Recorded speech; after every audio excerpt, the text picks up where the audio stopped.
गौरीच्या आगमनाचा दिवस जवळ यायला लागला तशी तयारी करायला सुरुवात केली. काम करत होते आणि एकदम गौरी मायच समोर आली. तिला बघून अपार आनंद झाला. "अगं आई, आताच कशी आलीस तू? ये इथे जरा बस माझ्याजवळ.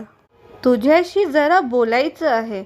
मला जवळ बसून गौरी मायने बोलायला सुरुवात केली.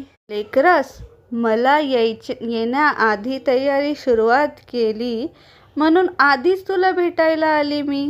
मी येणारे म्हणून तुला काय करू काय नाही असं होतं. पण खूप काम करून दमून नको जाऊ.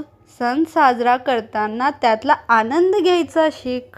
आता लेकी बाई नोकरी करणारे आहे, त्या दिवसभर काम करत राबत असतात. तेव्हा लक्ष्मी घरात येते. त्यातच घराची लक्ष्मी आहे हे विसरूच नको. त्यांना समाधान ठेव. त्यांना आनंदात असतील तर घर सुखात असत. उगीच स्वतःचा मोठेपणा दाखवायला जाऊ नको. हे केलंच पाहिजे ते केलंच पाहिजे असं म्हणून बसू नकोस. त्यांनी काय बदल सुचवलं तर बदल कर. आणि बदल करताना मनात भीती नको ग ठेवूस. माझ्यावर प्रेम करतेस ना, मग मला भायचं कशाला? आणि आईला कोणी कधी भिंत का? आपल्या घराण्यात अशी परंपरा आहे, आपल्या अशीच रीत आहे, सासूबाई अशाच करायच्या वगैरे पालुपद तर अजिबात लावू नकोस. अजून एक सांगते ते नीट ऐक. पूर्वी एकत्र कुटुंब पद्धती होती. घरात खाणारी माणसं होती.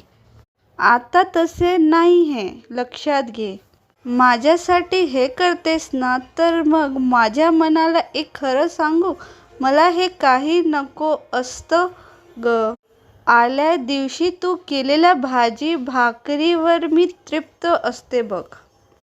घरोघरी जाऊन तुम्ही सर्वजण कसे आहात, सुखात आहातना हे मला बघायला असतं.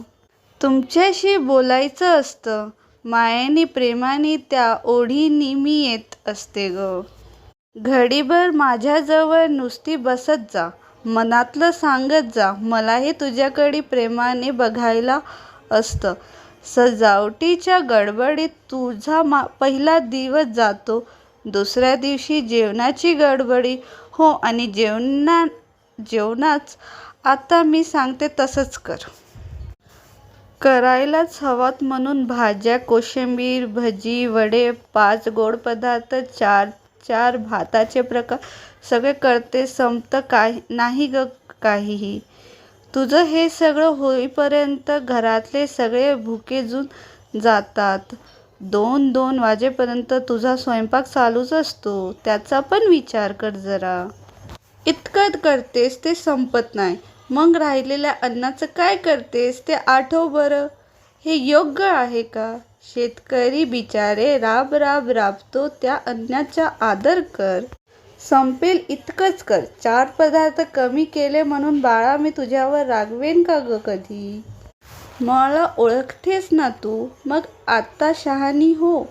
खेळण्यात काही जण राहिलेलं अन्न गुरांना घालतात. गुर पण त्या शिळ्या अन्नाला तोंड लावत नाही. फार नासाडी होते ग अन्नाची. बघते ना बघ. म्हणून आधीच तुला समजून सांगितलं आहे की सणाचा मजा घे, हसत आनंद साजरा कर. यावेळेस फार छान साडी घेतली आहेस माझ्यासाठी. आवडली बरं का. आणि सुनबाईंनी घेतलेल्या नव्या पद्धतीच्या गळ्यातलं झक्कास आहे. आता सजून घ्यायला तुम्हाला सगळ्यांना भेटायला, आशीर्वाद घ्यायला येता की. आणि हे बघ, आईचं ऐकायचं. आईचा लेकीला सांगायचं हक्क असतं ना. म्हणून बाळा प्रेमाने सांगितलंय. तशी तू हुशार, समजूतदार, शहाणी आहेस. आता भेटू आपण लवकरच. आईचं बोलणं ऐकता ऐकता माझे डोळे भरून आले. गौरीमाई कुठे आहे बघायला लागले. तिला हात जोडले आणि आश्वासन दिलं. आई तू सांगितलं लक्षात ठेवीन आणि तसंच वागेन ग. आई आपल्या तुम्ही पण लक्षात ठेवा बरं का. आईच्या इच्छाप्रमाणे याच प्रकारे गौरी गणपतीचं स्वागत करा, सत्कार करा आणि जेवढं खाता येईल तेवढंच अन्नपदार्थ बनवा आणि एक्स्ट्रा बनवून वायात घालू नका, कारण की सगळ्यांचं कष्टाचं असतं. प्लीज आईला इग्नोर करू नका.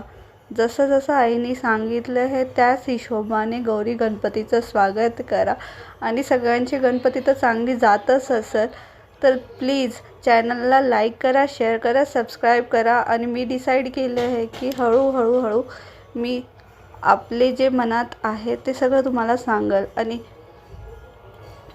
तुम्ही पण तेवढा आनंद द्या. थँक्यू सो मच व्हिडिओला एंडपर्यंत बघायला. Thank you so much. Ganpati Bappa Morya. Gauri गणपतीच्या स्वागताची तयारी करा. मी पण गौरी गणपतीच्या स्वागताची तयारी करते. थँक्यू.